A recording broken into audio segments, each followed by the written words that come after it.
Well, hello, everybody, and welcome to episode 2 of That Dynasty podcast. I am your host, Matthew, and alongside my co-host, Isiah, we just want to welcome you into week 2 of the 2022 NFL season. Now, before we get started, I wanted to give a quick plug to go follow us on Twitter at That Dynasty Pod or on YouTube, That Dynasty Podcast, just to stay up to date with the latest content all season long. Isiah, do you have anything you want to add? Yeah, and I would just say if you do follow us on Twitter, don't get mad if we recommend a player who ends up having a bad game. Only listen to us if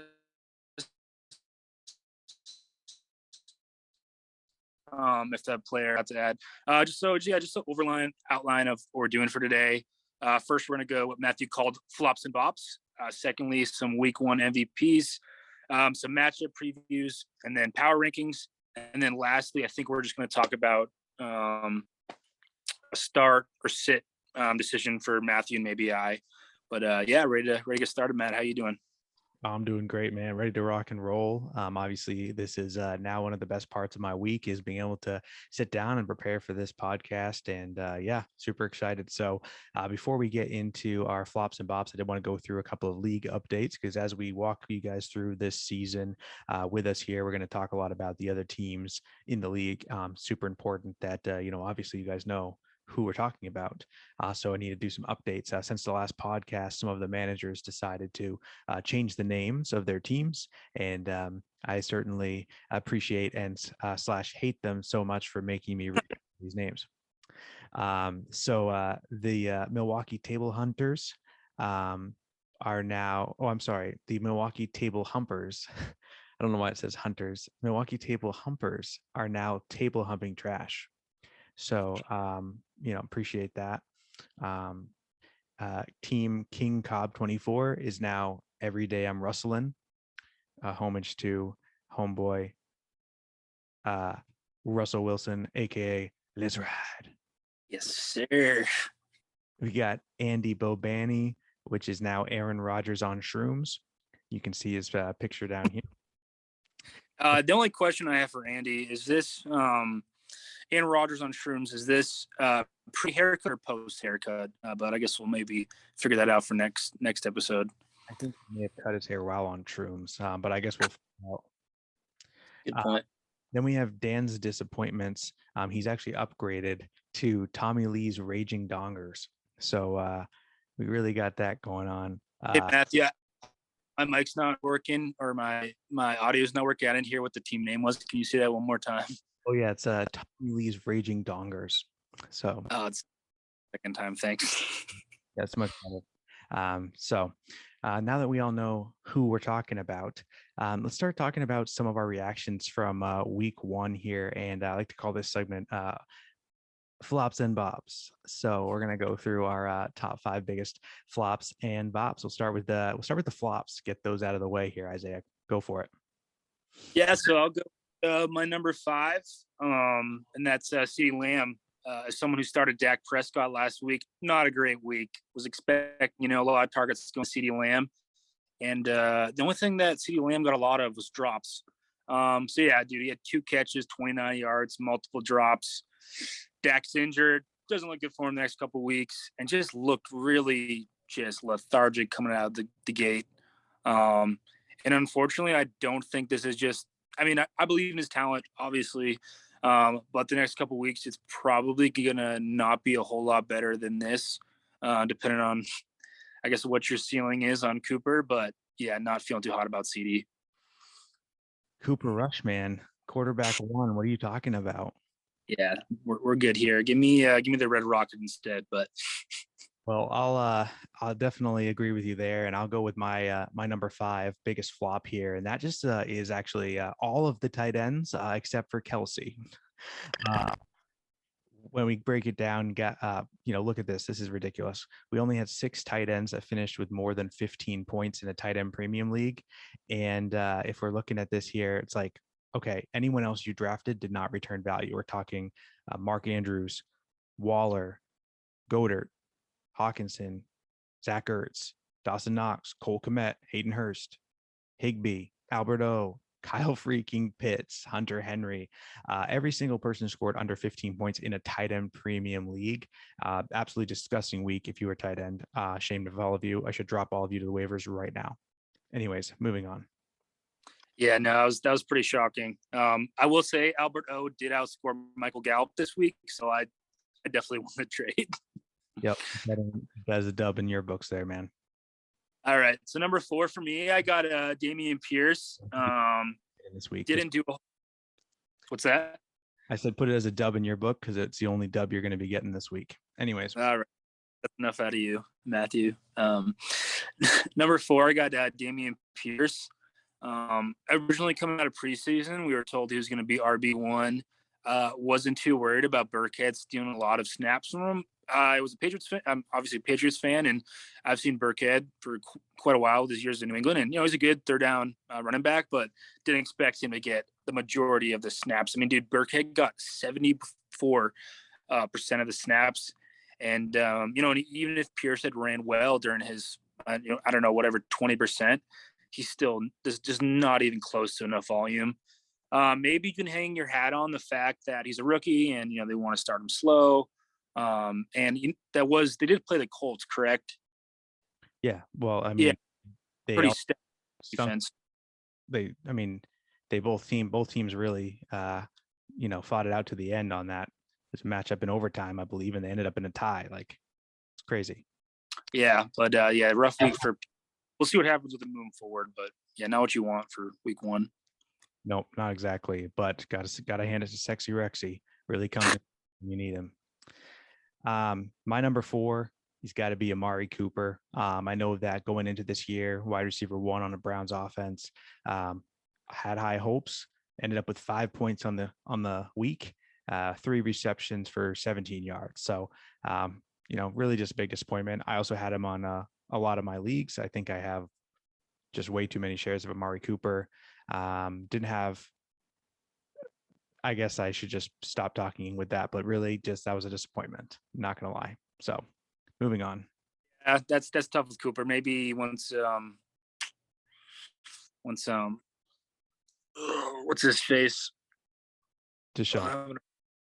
Once Deshaun comes back, it'll be different. But anyways, number 3, I got the Broncos running backs at the goal line. Pretty self-explanatory. They both had pretty decent fantasy weeks, especially Javonte with 11 receptions. But, dude, I think each one of those guys, cost their team the game. And just the fact that it was both of them, like, at the one. And the fact that it had to have been with Russ, who obviously all the memes about him not handing the ball off the goal line, and they give 2 fumbles at the goal line, I just thought was a chef's kiss to the little Monday Night Football. But that's definitely not what you want from the running backs there. Listen, man, don't be hating on my boy Javonte Williams, RB1. Go. I mean, he's a dog. Agreed. But you got to do better there. I can definitely agree that that would have taken it over the top for me for him. My number 3 biggest flop on the week. I don't think this man needs any introduction to this to a show about flops. Allen Robinson came up with granted more points than my number 1 on the week, but 2 points, which is 1 reception on 2 targets for just 12 yards. The interesting part was for Allen Robinson is that he was open all the time. I don't know if you watched any of the highlights, but Matthew Stafford has eyes only for Cooper Kupp, apparently. Listen, I've seen the memes, and let's just say Allen Robinson isn't getting breakfast with Matthew Stafford, apparently. So that being said, I do think this will be a very similar trajectory to what happened with Robert Woods last year. Robert Woods ended up taking off around week 3, and 3 through 12, he was actually a top 10 or top 12 wide receiver alongside Cooper Kupp. So I think that could definitely be in the range of outcomes, but something to keep an eye on as well here for sure. It's his first week, but if this continues, that's going to be an alarming trend. Agreed. I think back for sure. Number 2, I got Aaron Rodgers post haircut. Obviously didn't look really hot with all of his new receivers. I'm not sure if it's a new haircut or what it was, but definitely did not click. I think even just from the get-go, I think it was their first drive with the big Christian Watson drop. I mean, depending on, if he catches that, it's a touchdown, maybe, it's a different game or whatnot. But dude, they did not look good at all. It was weird. Even like Aaron Jones wasn't like really super involved in the offense. But I will say they started off really slow last year against the Saints. They got whooped to a not great Saints team. So maybe it's just Rodgers' thing, kind of eases himself into the year, gets comfortable, familiar, and but so yeah, wasn't a great week one for Rodgers.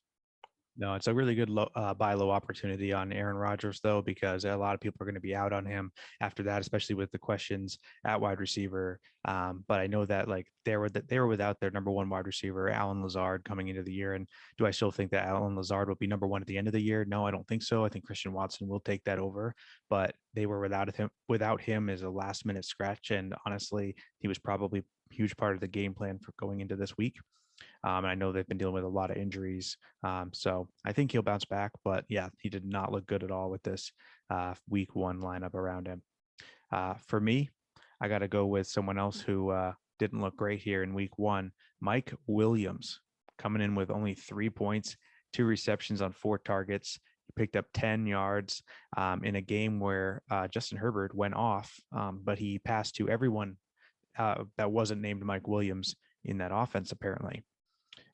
So I think that this was a one-offs type of week, but definitely a huge disappointment considering the draft cost. I mean, you pick up Mike Williams in Dynasty League. I mean, probably around 5, 6, 7, around that range. And honestly, like, you're starting him. He's one of your guys you got to rely on in that range. And to put up, 3 points in the first week, not what you're looking for Mike Williams, who I think was the number one wide receiver through weeks 1 through 3 last year. So I think that better things are to come for Mike Williams, especially this Thursday night matchup. I know looks like Keenan Allen probably going to be out the game, suffered a little bit of an injury late or midway through their game on Sunday. I think he'll be out Thursday and probably be back next week. But this is going to be a big game opportunity for Mike Williams to bounce back. I think he'll be fine, but yep, this was definitely a big flop for week one. Yeah, no, agreed. Yeah, my number one, this receiver had as many receptions as both Matthew and I did this week. So not a whole lot to be said, but that's Devontae Smith, man. I mean, not 1, not 2, 0 receptions out of, a first round pick from Alabama who's, has experience with Hurts. Was really, really shocked. I did see Brown doing really well with Hurts this year, just because the way that Hurts plays and, how much more physical Brown is a receiver than Devontae. But, I mean, dude, zero receptions is pretty wild. But regardless, he did lead his team with snaps and routes. So I do expect that to change next week and for him to get involved. But, I mean, dude, enough said. Be at 0 catches. So. Well, speaking of 0 catches and 0 points, that leads me to my number one stinker of the year so far, which is Cam Akers. Literally Thursday night started us off and first drive of the game. And you're like, where's Cam Akers? Why is Darrell Henderson out there? And not only did Darrell Henderson outsnap him, but Cam Akers only had 3 attempts and he didn't pick up a single point while he was out there on the field. Just a really disappointing first start for Cam Akers. I thankfully don't have a ton of shares of him, but now I'm regretting every single share that I do have. And I'm so thankful for picking up Darrell Henderson in most leagues in like the 12th, 13th round in redraft leagues and, really late in most of my dynasty leagues because I think he's going to be really heavily involved in this lineup. And if the Rams can turn it around in general, I think that that's a really huge opportunity for Darrell Henderson to be a buy low candidate. Do I think Akers comes back from this? We'll see. I have a couple of comments about the Achilles injuries and come back from that. We'll talk about that in a little bit. But yeah, that's not much more we need to say there. Let's get on to some bops. Yeah. My number 5 bop this week was Devontae Adams, man. Just can't ask for a better stars receiver with a new team after a big contract. 10 receptions, 141 yards, got a touchdown. I can guarantee you Rodgers would have loved to have had him out in that field against Minnesota this week. But yeah, man, you can just tell there was an instant connection there with Carr. I mean, this week he came out and was talking about, his connection with him through a near death scenario and whatnot. But dude, just looked fantastic out there. Unfortunately, Carr had a couple pretty crappy interceptions that may have cost him the game, but dude, none of that has to do with Adams. He was fantastic. Yeah, you love to see the targets and the receptions coming. And for Adams, like, my only fear with this continuing is that this is kind of like the hot start that Waller got on last year. At the beginning of the year, we're like, oh my gosh, Waller's going to get 1 million targets this year, and then it ended up that trickled right off. But I think their offense is so much better than it was that I don't think we're going to have an issue with Devonta Adams. I agree, fantastic start to the year.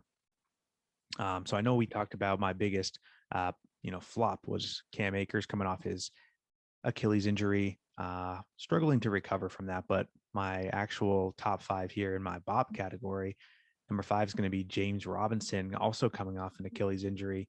Honestly, didn't expect him to be ready for week 1. It was a late tear. Not only is he ready for week 1, but people were like, oh, he's going to be limited. And, oh my gosh, was he not limited? He was pretty much 50-50 with Travis Etienne from a snap count. I think that from an actual snap perspective, it was like he was 45% of the time he's out there, where the Etienne was 55%. But from an actual touches, he actually out-touched Etienne. He had 11 attempts, picked up 66 yards on the ground with a touchdown, and also added in a reception for 3 yards and a touchdown. So just a fantastic first outing for James Robinson. Really, really encouraging. He looked great. He looked fast. And with Travis Etienne being able to work in the air, I think it's going to be a really great combination between the two of them. So I'm stoked for seeing what James Robinson does this year. Yeah, speaking of running back tandems, my 4th is running back tandems that worked this week, and that's the Jets, the Browns, the Chiefs. So yeah, Breece Hall, Carter, Chubb, Hunt, CH, Pacheco, all had pretty decent fantasy days, which I don't think everyone saw coming. I know a lot of people were expecting Breece to get majority of the carries coming off the bat, but the Jets made it pretty clear that Carter's still a pretty big part of their offense. And then obviously with the Browns, dude, we know what Chubb is going to do. He's probably one of the best pure running backs in the game when it comes to just running. And, he got his 100, but dude, Hunt was dynamic last week. Obviously the 2 touchdowns help, but man, he just looked great running out there. I'm not sure if he's trying to prove it because he wants to get out there and, be a starting running back or whatnot, but looked fantastic. And then, the Chiefs, dude, we talked last week. I was pretty nervous about starting CEH in my flex role, and dude killed it. 2 touchdowns, good amount of receiving yards. I think he had about like 7 carries. And then Pacheco, was he like 6th, 7th round draft pick this year? He had over 10 carries, that had a touchdown, and, was getting a lot of yards per carry. Curious to see if that becomes more of a tandem moving forward, or if it was more of, hey, we're kicking the Cardinals' butts. Let's throw this kid here, and he did really well. But yeah, dude, that's just nice to have tandems, and all 6 running backs, provided in fantasy this week. An interesting stat that was like Patrick Mahomes was only pressured, I think, 3 times in the entire game, and they rushed on almost 75% of the snaps. So I just thought that was like this really hilarious stat about how bad the Cardinals defense looked. Is they were literally blitzing the pocket 75% of the time, and Mahomes only faced pressure 3 times in the entire game. So how many if the Cardinals had blitzed that many times, if they had done that towards the Bengals? Listen, we don't need to talk about last year. Okay, we're gonna keep it on 2022. But that was really interesting fact. I think that's a good point to call out. That Pacheco might just be getting snaps because they were in garbage time, but he did look really promising. And I think that this was a really good opportunity for them to get some work out there. Kind of reminds me of when we saw a little bit of Derek Gore last year in some garbage time games, and when everyone's like, "Oh my gosh, Derek Gore looks amazing," but then he never really played unless it was garbage time, and then he ended up getting cut this year. So we'll see if Pacheco ends up turning out better than that or not. But yeah, I'm excited to see. I think he was a great late pickup that went undrafted in most leagues, even dynasty leagues. So you actually spoiled a little bit of my my number 3 here. So we'll get to that in a minute. But my number 4, Bob for the week, AJ Brown. This dude is a dog. I'm telling you, AJ Brown showed up. he went and took all of Devontae Smith's targets and snapped up 10 receptions, 13 targets, 155 yards, and like I know he didn't score a touchdown. I think Jalen Hurts might have thrown one touchdown from the entire game, if even that. But the yardage was there, the targets were there, those touchdowns will come, and AJ Brown looks fantastic in this offense. So super excited for him. Yeah, he looked phenomenal.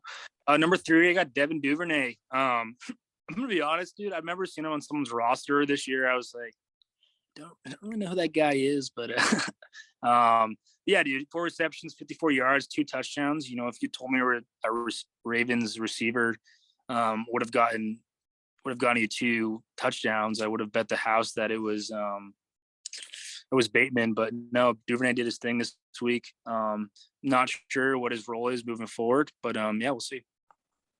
Yeah.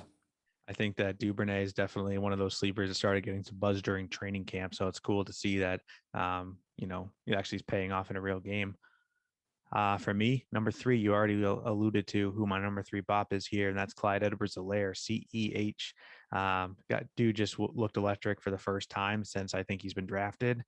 He had 7 attempts for only 42 yards on the ground, but he put up another 32 yards in the air with 3 receptions and caught 2 touchdown passes. And I know that one of the keys to unlocking CEH was going to be his involvement in the passing game. Looks like that's going to happen this year. Hopefully this continues. There's a need for a great end zone target, and Patrick Mahomes looks like he's looking Clyde Edwards-Helaire's way. So super stoked to see him finally breaking out. Yeah, and stoked about that for me as well. Yeah, number 2, I got Jared Jeudy. Matthew and I talked about him last week and maybe what his projections look like moving forward. But it's kind of a weird game. First half, Russ was like throwing to only his running backs or tight ends, and then obviously had like this 60-yard play there to Jeudy. But man, did he have a couple electric plays there with Russ? I can really see a lot of moving forward of, Russ extending plays and finding Jeudy there with his quickness. And I mean, dude, over 100 yards, touchdown, first game with your new franchise quarterback.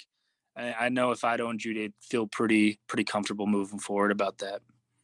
Yeah, I think it's definitely encouraging, but I also don't want people to count out Courtland Sutton yet, because at the end of the day, Sutton was actually out targeting Jeudy 2-1 up until the last quarter of the game when they were trying to make a comeback. And I think Jeudy got a few more snaps during that time period. But even the touchdown pass that Jeudy caught was like underthrown and almost intercepted, which was a great catch by him to turn that into a touchdown. But it wasn't necessarily, I'd say, I wouldn't bank on 100%, get 100 yards in every single week. But I think at the same time, like he's going to provide consistent floor with just his speed after the catch. And good to see him not, dropping as many passes this year so far. It's still early, but I think Sutton's also, he's still going to get those targets. And in a game where Russ is able to score more in a better game script, I think that we'll see them both be successful. So I'm definitely excited for both of them in this revamped Broncos offense. My number 2 bop for the week has got to be Patrick Mahomes, aka Patty Ice. Dude's just like, I put him on this list because I was counting down. Well, I just got to pause for a second and just point out that Aaron Judge currently has 2. I saw it, dude. I was trying to ignore it. And listen. Aaron Judge's 57th home run of the year, and I don't care if he's hitting it against the Red Sox, because at the end of the day, dude is just showing it to the Yankees this year. And I take back what I said. Devontae Smith is not my number 1 flop. That's stinking Aaron Judge. Boo. No, he's Aaron Judge is gonna hit those 60 homers, man. I'm telling you. All right. Anyways, so Patrick Mahomes, listen, here, this is the deal. I thought he was going to just have a super down game, was super out on him, was worried about all of his options in the offensive passing game. And he just showed everybody wrong. He put up 30 completions, 360 yards, and 5 touchdowns. He's back.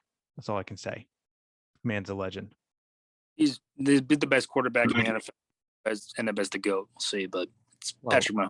Enough said. Second best after, you're number 1 here.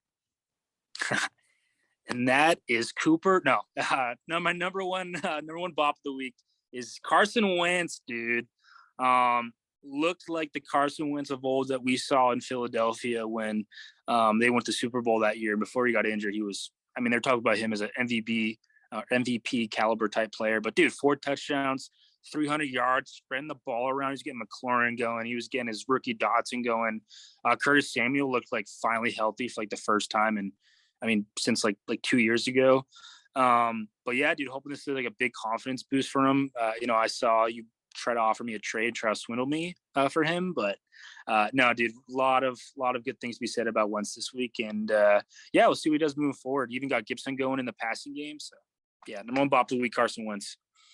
He's got a great matchup this coming week as well. So I'm definitely would be tempted to start him in this league if I didn't have Trey Lance already. So yeah, just looking here, I got my number one bop of the week, and I don't know where you would have ranked him if I hadn't already picked him. But my number one bop of the week, Saquon Barkley. Oh my gosh, he's back! And like when I say he's back, I mean rookie season style back. I mean, the man had 18 attempts, 164 yards, 6 receptions, and 30 yards. He almost had 200 yards, and he didn't even score a touchdown. He was number one running back on the week. I mean, it's just absolutely insane. I can't say anything more better about that. Offense is going to run through Saquon this year, and he's just going to be a steal at where he was going. I think it was like late second round that people were drafting him, third round. Oh my gosh. Steal. Is there any delete the podcast part last week where I was talking down on Saquon, just like a little snip? Yeah, it might be. I think we can edit that out probably. All right, perfect. All right, sweet, man. Yeah, what do we got next? All right, so let's go over kind of our results from our previous prediction. Last week we went through matchups and we kind of made some correct choices and some incorrect choices. So I'll kind of talk about our totals for successful predictions. That we both predicted that one Tyreek Hill, my team, was going to take a dub in week 1, and sure enough, that did come to pass. We also predicted that team Goni 1 was going to take the victory over Trevor's team, and that did come to pass as well. We had both picked it that team Seed and Power was going to take the W over what is now Every Day I'm Rustling. However, we were wrong about that. Every Day I'm Rustling actually came out and smashed expectations, and almost made it a blowout, to be honest with you. So we were definitely a little bit off in that matchup there.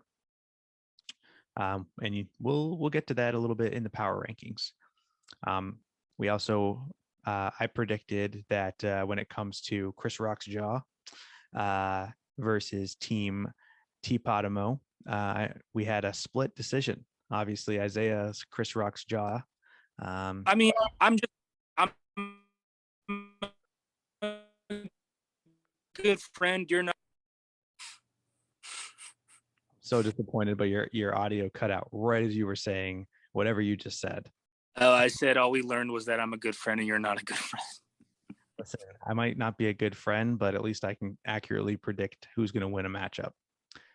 I did want to also comment that you were one of the lowest point scorers on the week, and definitely was not a good look. How many points did you end up with after all? Let's take a look at this. Now your audio's cutting out. I don't think any of us can hear you. If you want to just skip whatever you're just saying right now. Oh, sorry. I couldn't hear you over the 90.56 points you scored on the week. Listen, when half your starting lineup gets hurt, it is what it is. I got Higgins out, I got Harris out, I got Dak out, and these things happen. All right. Well, we also both predicted that Tommy Lee's Raging Dongers was going to take the W last weekend. We were wrong. We were wrong in that one. And then we both correctly predicted that our commissioner Darius's Scold School would take the dub, and they did. So after week 1, I have 4 out of 6 correct predictions. You have 3 out of 6 correct predictions going into to this week. Why don't you go ahead and talk us through the matchups? As long as I'm not in third place in the predictions, I'm fine. Seconds, that's a good spot to be.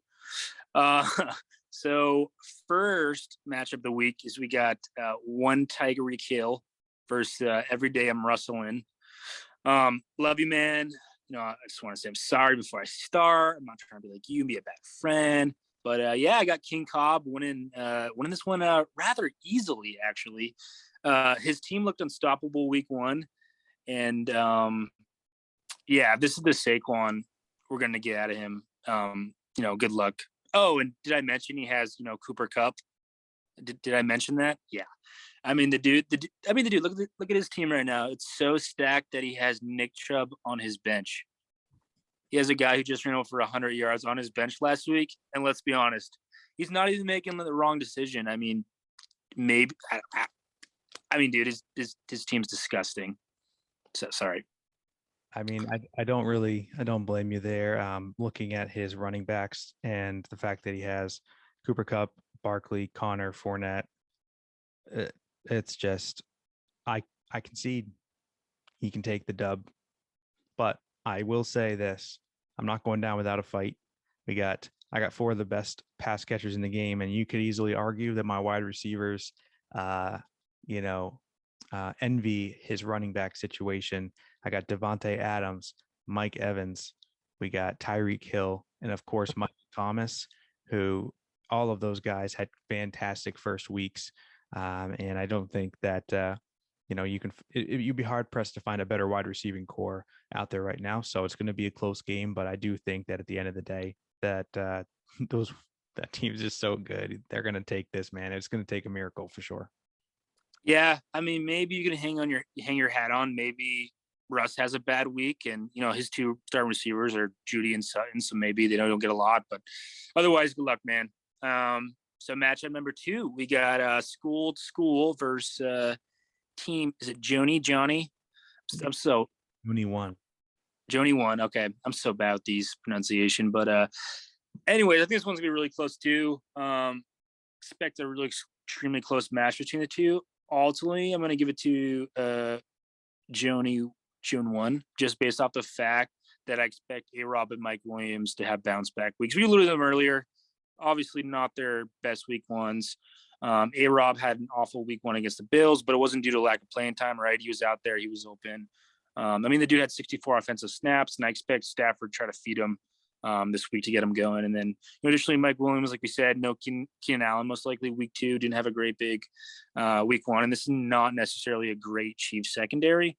I will say, though, School does have like 2 of the best tight ends in football on his team with Kelsey and Andrews. And if they have big games, it should be a really good matchup, actually.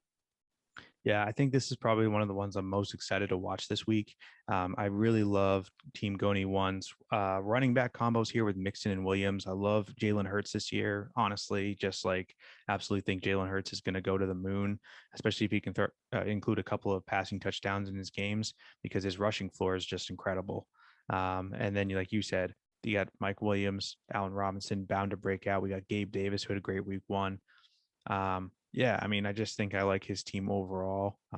Kamish, Darius, his team got Josh Allen, Swift, Diggs, Kelsey, Andrews. Like, I love those aspects of it, and I think that they could definitely carry him to victory. But I do have a lot of questions with Rashad Penny going up against San Francisco's run defense this week, as well as we didn't talk about him because he literally put up 0 points. But Irv Smith, 0 for 4 when it comes to targets last week with 0 points. That's concerning. And in a tight end premium league, I understand the want to start him.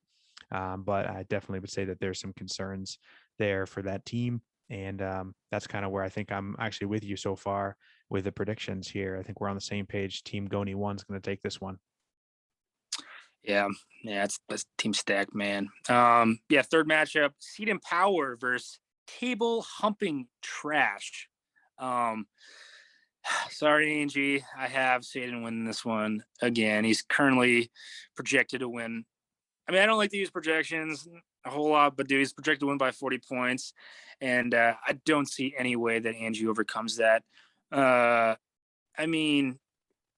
think one can make the argument that every single individual matchup, Seaton has the better player. And then unfortunately for Angie, I don't think Godwin plays / has a lot of snaps this week anyway. So it's not like you can throw him in there on your roster. And yeah, that's about all I got to say with that matchup. Yeah, I mean, she does have Lazard on the bench, so that could be definitely someone who could come to the rescue last minute. But yeah, at the end of the day, I mean, I think this has got to be. I wouldn't say it's impossible for table humping trash to take home a victory, because last week there were literally teams out there that scored 90 points. But this week, I think that Team Seed and Power is probably going to take this one. So, all right, agreed. All right, next we got the sexy commissioner of Chris Rock's Jaw going against did I actually disregard? I skipped one. We'll save that for next. Next I got Skull Squad versus Aaron Rodgers on Shrooms. Also another potential close matchup. Both teams are 0-1, looking for their first win. As previously stated, not the biggest fan of Trevor's roster for this year. But I actually have been winning this game, even though the projections aren't on my side. Currently, Aaron Rodgers on Shrooms has CeeDee Lamb and Cam Akers starting. Kind of talked about them earlier and what I kind of think they are moving forward. Currently low on both of them. And yeah, I think Trevor pulls it off. I'm not sure if I'm picking this because I think Trevor wins, or if I'm picking this because I think Matthew won't pick Trevor and I'm trying to catch up, but we'll see what he says here. dude, how did you know I was going to pick Aaron Rodgers on Shrooms? Here's the deal. Okay, this is what I think is happening right now. I think this is a farce. I think Aaron Rodgers on Shrooms is actually going to change the lineup before game day because he has Cordell Patterson and Michael Carter on the bench. And I don't know if I talked about Cordell Patterson yet or not. I think I'm about to a little bit later on in the show. Spoiler alert. But we got freaking Christian McCaffrey and then Cordell Patterson, Christian McCaffrey, Michael Carter to fill in some of those gaps and some of those spots. I think that there's a huge opportunity here for Aaron Rodgers on Shrooms to take it. And I think it's going to be close, but at the end of the day, you're right. I don't trust CeeDee Lamb at all, but I don't trust Cam Akers. I do think that there are a couple options, though, that could get plugged in there and just take it to that next level, where I trust those options a little bit more than Hunter Renfrow, Dawson Knox, Singletary. I don't know. That's kind of where I'm at with that. Sure. Yeah, that's fair. Next, moving on. And then, moving on to the sexy commissioner that I was referring to earlier, Chris Rock's Jaw against Tommy Lee Raging Dongers. Just making sure that everyone heard that there. But we're both 0-1 after tough defeats last week. You cut out a little bit there. Could you? Who are you facing? Tommy Lee Raging Dongers. I repeat, Raging Dongers. We're both 0-1 after tough defeats last week. Got rather decimated with injuries, like previously stated with Dak, Harris and Higgins. And because of that, I really don't see myself actually pulling off a victory this week. Even though I'm projected to win by a point or so, I actually think Dan pulls this off. For him, I think Zeke is probably going to eat with Dak being out, as long as he stays healthy. I think we'll also get a bounce back, like nice week from Kamara after he was dealing with a little bit of a rib injury the week prior. And dude, with no Dak and having to start Goff, and not sure I'm getting out Higgins. Not even sure how many snaps Harris plays. And then, I don't have a very deep bench, and I mean, I could start someone like Dotson or whatnot. I don't see myself winning this week. I'm going to roll with the Raging Dongers, and it has nothing to do with him having a fire ass name. So I can't believe that I'm going to be a better friend than you are to yourself, but I actually think that you're going to pull this one out. And here's my thought process on this. Okay. It's not just because we're trying to get our numbers up so that we can actually have some healthy competition here, but I actually do believe like he's starting Dameon Pierce, Christian Kirk, and Dallas Goddard and Jacksonville's defense. I'm just not loving some kind of those options. Whereas I look at the people that you can start, we got Eckler, we got Higgins, Metcalf, Albert Cook, CEH. I really like a lot of those options. This is where I'd have question marks. If Najee Harris sits out and if T. Higgins sits out because of the injury concerns, which is definitely a high possibility, the people that you would have to fill in on the bench is Dotson and maybe Garrett Wilson. And that's where I'm concerned. And I think that if both of those guys sit out, I would have to switch my answer. If just one of those guys sits, it'll be really, really close. But I think that I would, if both of those guys end up playing, I would give you the dub. So what's your pick? So my pick is going to be for right now because they have not been ruled out. I'm going to give it to you. Copy. I mean, you're a good guy. You're good. I don't care what the rest of our fantasy league says about you. I think you're a real good man, Matthew. All right, last matchup of the week, we got Team Topo Domo versus Love Boat Incident.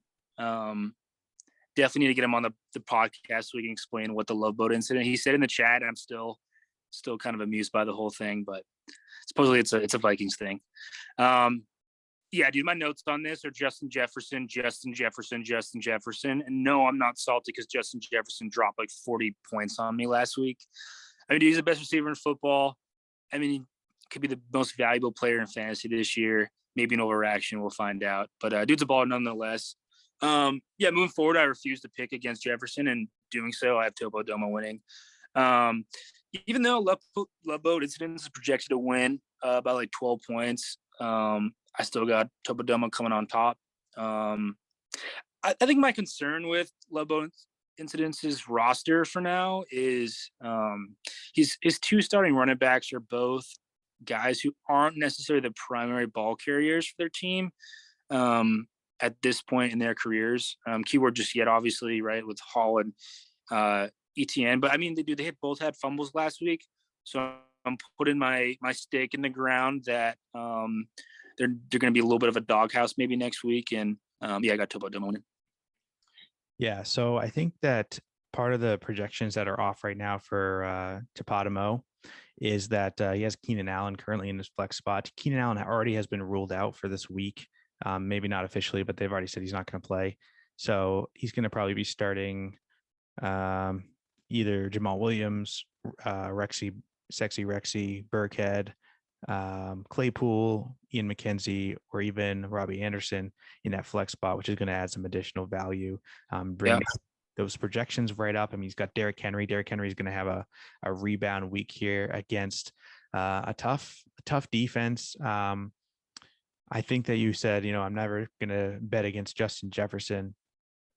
There is something to be said, however, to know he's going up against Jamar Chase on the other side. And if there was someone that I was going to place my bets on, honestly, at the end of the day, it's going to have to be, Jamar Chase or Justin Jefferson. I'm going to probably take Jefferson every time, but it's really, really close. And then that brings me down to, okay, what are the other weapons that surround on this team? We got Amon-Ra St. Brown, Target Hog. We got Patrick Mahomes, literally just talked about him as my top two BOPS for the week. We got Hall and ETN. I mean, Hall had 11 targets or 10 targets as a running back. He actually was second behind only Javonte Williams for targets last week. Travis Etienne almost had 2 touchdown receptions as well. He dropped one of them, and the other one was overthrown, and that was on Trevor Lawrence because he was wide open. But as far as the opportunity goes, those guys look great. He also has Ramondre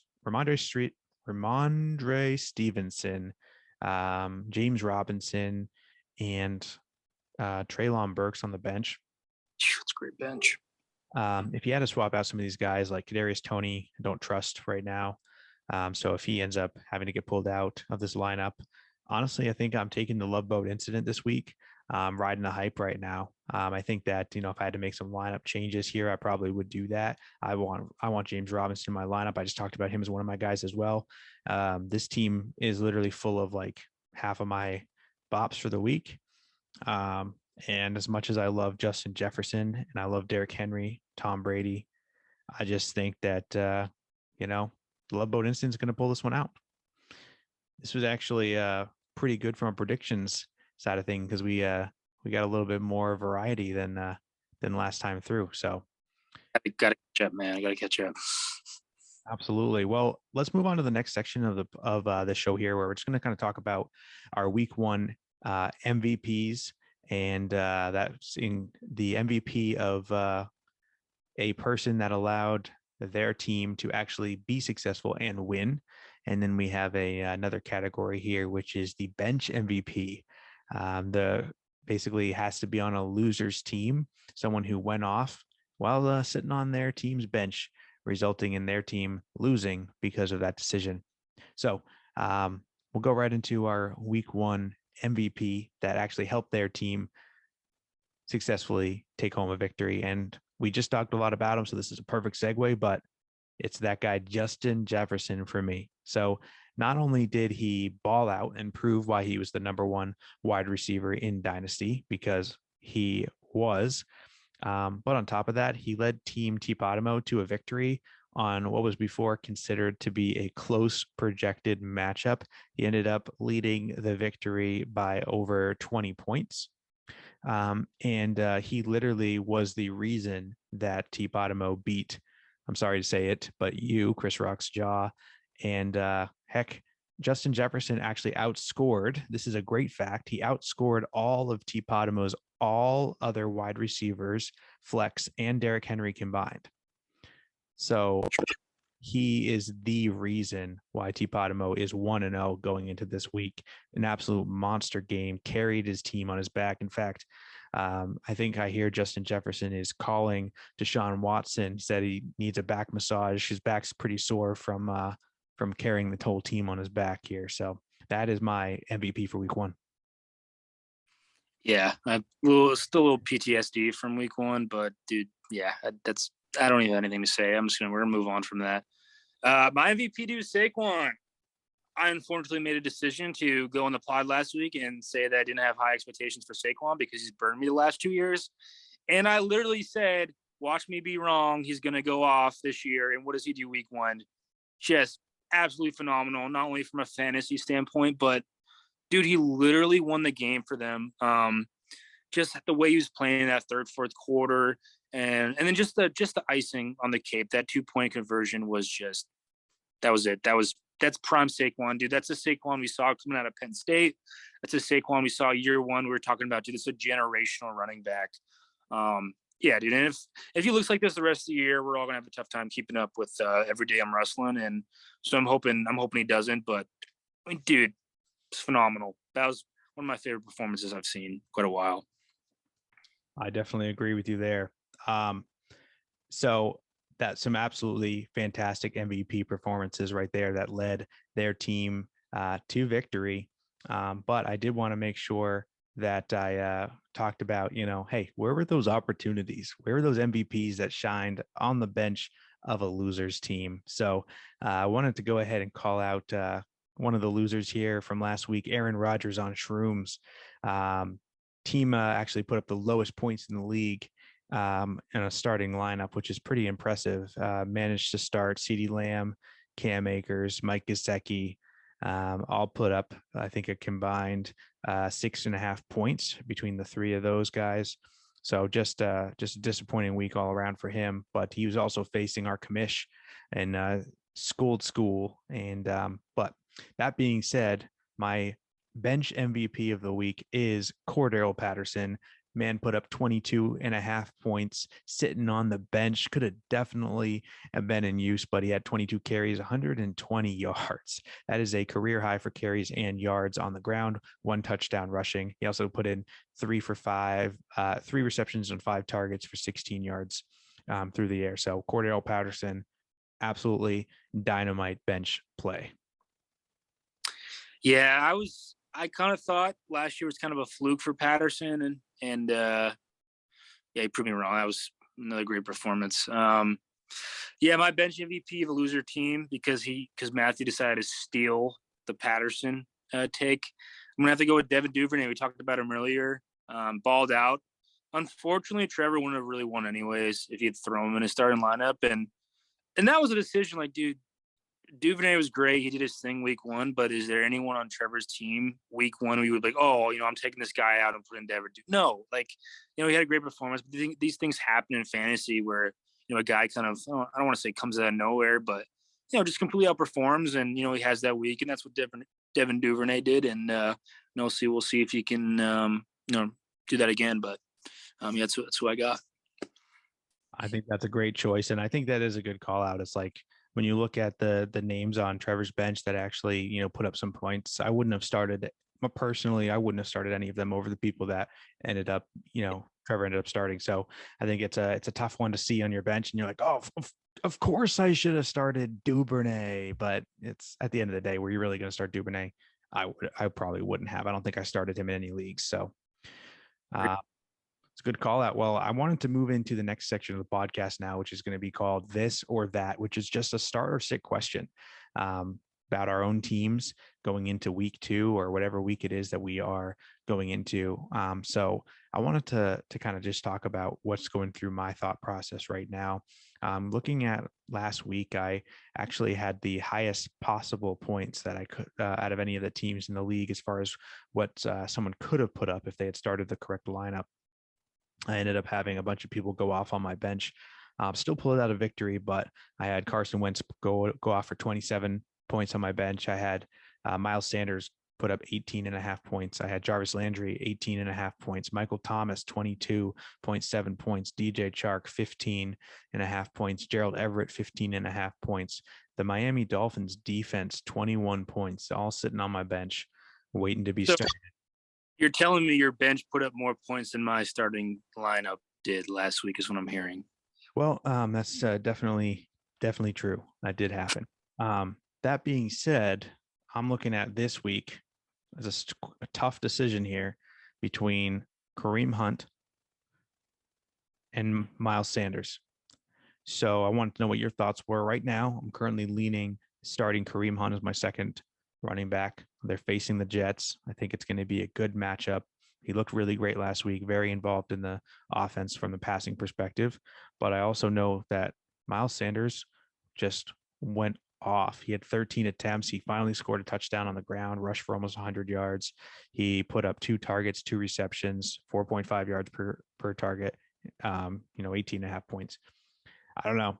I'm torn. Miles Sanders has burned me in the past. I feel like he's getting more usage than Kareem Hunt. So I feel like that should be, follow the volume, right?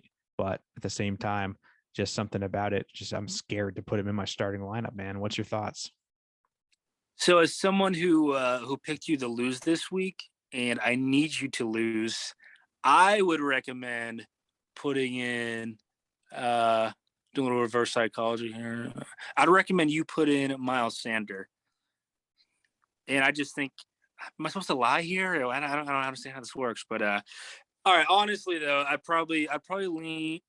I kind of want to lean Hunt, dude. I mean, we know what happened with Sanders last year and having not a single touchdown, and he had one week 1, which was great, and he obviously had a lot of rushes. But I like how dynamic Hunt is, and that's probably where I'd lean. But because I chose you, I think you should definitely go Sanders.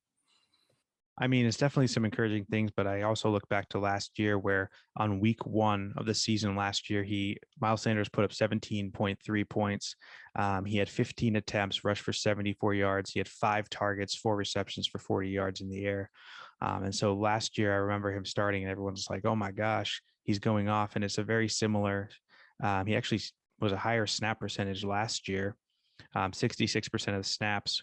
And then after that, he didn't score more than 15 points in a game until week 13 versus the Jets when he put up 17 points. He went on a bye week, came off the bye week, put up 16 points against Washington, all without actually scoring a touchdown. He just rushed for 120 yards, 130 yards.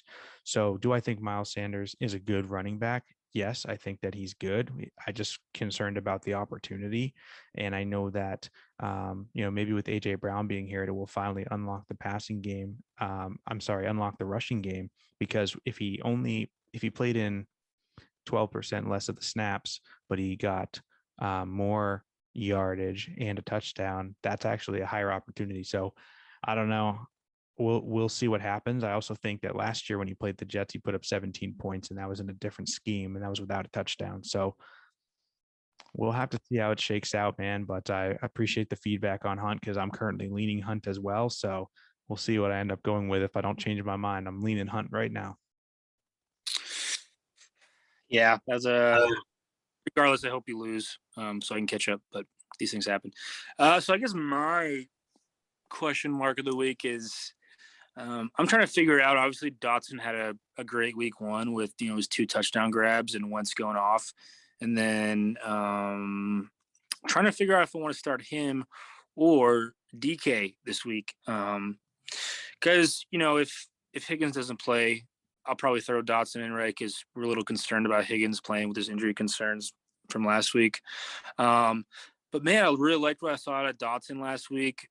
He had like a snap share of like 80 something percent. So it wasn't like, he had a couple grabs that were, just touchdowns and, he did his thing. But I mean, the dude is part of that offense. He's integrated.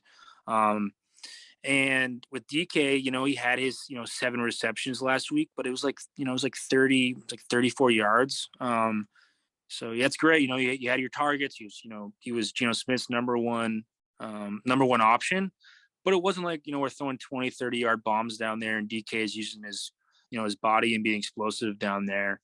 I'm just really concerned about the Seahawks offense. And even as good as Geno Smith did look last night, kind of torn on where to go with that.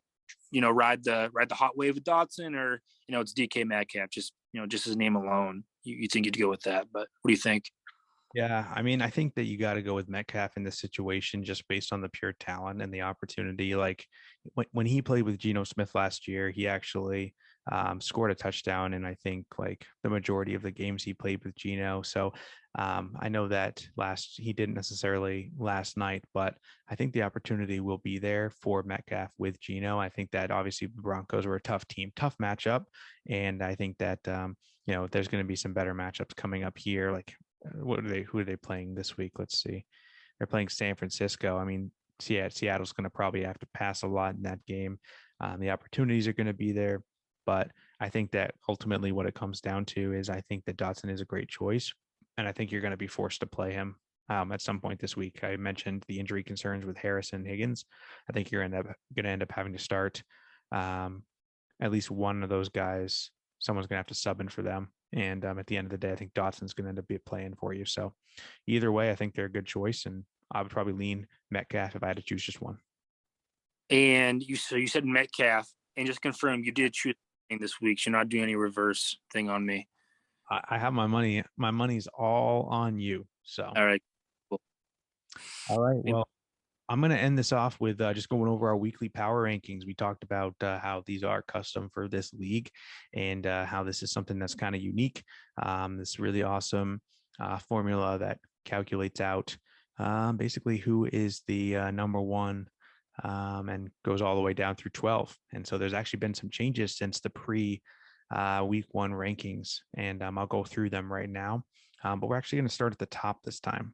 So we're going to start with coming in at number one and actually moving up from number 2 to number 1 is Every Day I'm Rustling. Just absolutely dominated in week 1. And right now it just seems like he's the team to beat. He came in number 2 overall starting the season, and he's taken over that number 1 spot by a long shot. Now, number 2 team in the power rankings is Scold School. Darius moved up from number 3 to number 2. That's our commish right there. That's our commit. Oh, I'm sorry. No, not number 3. He actually moved up from number 5 all the way up to number 2 here. Just leaps and bounds, moving up the charts here going into week 2. So just a phenomenal play. How much did he pay you for you to move him up to second? Listen, I'm not going to talk about that. Not going to talk about the under the table, but Darius, appreciate you. Me after. Number 3, we have Team Goni 1. Team Goni 1 started the year at ranking 6 out of 12 and has moved up now to number 3. So top 3 with a fantastic week 1 performance. So nice job there. I actually didn't move at all. I started the season pre-rank at number 4, and I have now stayed at number 4. So no movement on my part. Number 5 is this is actually a huge move up. Previously, Dan's Disappointments moved all the way up from 9 up here to 5. Just trended up with a great week 1. Then coming in at number 6, we have Team Tipodimo.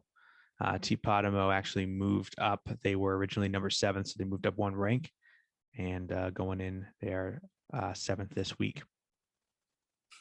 Then we have number 8. Oh, how the mighty have fallen. Is Chris Rock's jaw dropped from last week? Do you remember where you were when we started? No, but my question is, where is Heat and Power at? Did you mention him? Not yet, dude. What? So this is crazy. So you're still ranked number 8, but you started off at number 3. Now number 9. This is actually Tommy Lee's Raging Dongers at number 9. He was number 9 pre-ranked, so he actually did not move. Stayed right where he is. This is the shocker right here. Well, actually, this one's not a shocker. So, oh, hold on. Did I skip him? Oh, I skipped. So number 7 is Team Seed and Power. So I think I must have skipped him when I went to you at Chris 8 at 8. Chris Rock's jaw. So that was my bad. Team Seed and Power is number 7, and that is a huge drop. But that week 1 loss really puts you in a little bit of a column, because when you're talking power rankings, it factors in your win-loss record, it factors in your overall points, your projected points, and all of that stuff. So Team Seed and Power taking that loss automatically moved him towards the second half of the league, just in that regards. So then number 8, we have Chris Rock's jaw. Number 9, Tommy Lee's Raging Dongers, didn't move. Number 10, we have Aaron Rodgers on shrooms. Originally was number 8, so moved down to 10. And then number 11 and 12 actually did not change. So we have number 11 is Skull Squad, Trevor, and number 12 we have Table Humping Trash and Angie. So absolutely phenomenal week 1. I love to see all the surprises and can't wait to see where the rest of the season goes. Do you got anything you want to close on? Nah, just like I ended last pod, you got a Pats prediction for this week? Dude, Pats are going to get demolished again. Whatever defense is playing them, start them in DFS. That's all I could say. No, I disagree. I think the Pats win. Pats win this week, 1-1. I mean, yeah, absolutely. Pats are going to win every single game here on out, undefeated. This guy, I think that's time to end the pod. All right. Hey, appreciate you hopping on. Super excited for episode 2. Thanks for everyone who tuned in to listen, and we'll see you guys next week. Yep. See you guys.